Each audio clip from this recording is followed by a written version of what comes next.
Ndiyo, tuliangalia kwa ufupi CBC kama somo letu la kwanza la vipimo vya maabara. Leo tuangalie somo la pili la vipimo vya maabara. Hemoglobin ikiwa chini inamaanisha nini? Hemoglobin kwa maana HB ikiwa chini inamaanisha nini? Ukipima unaambiwa HB yako iko chini, ujue mwili unatoa warning, mwili wako unatoa onyo.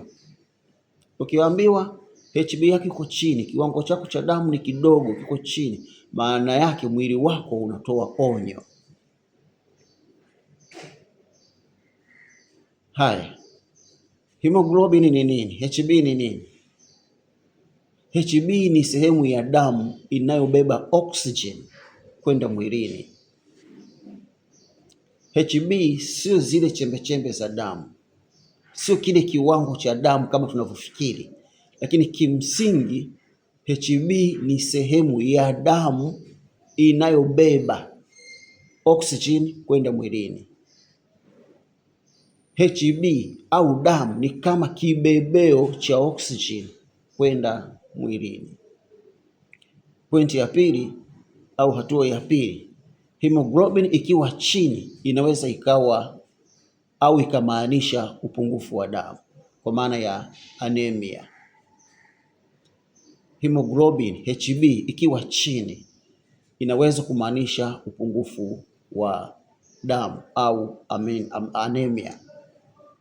Mwili haupati oksijeni ya kutosha kama inavyopasa. Hatua ya tatu au pointi ya tatu, dalili zinazoweza kuonekana kama damu yako iko chini au HB yako iko chini: kuchoka sana,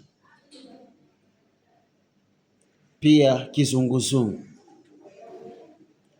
ngozi kuwa nyeupe,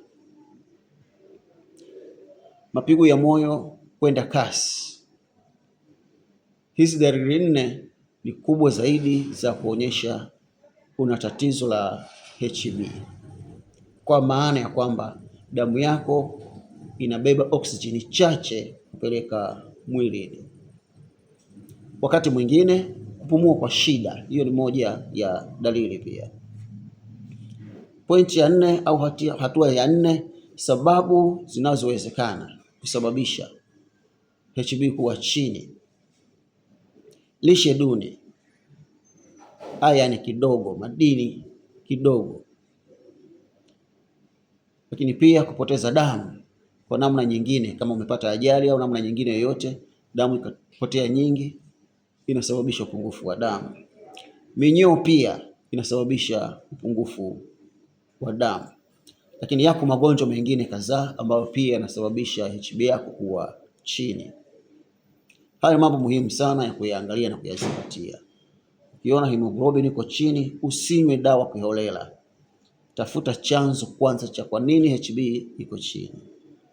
Basi ni follow, tujifunze vipimo vya maabara na afya ya mwili kwa lugha nyepesi zaidi. Mungu awabariki.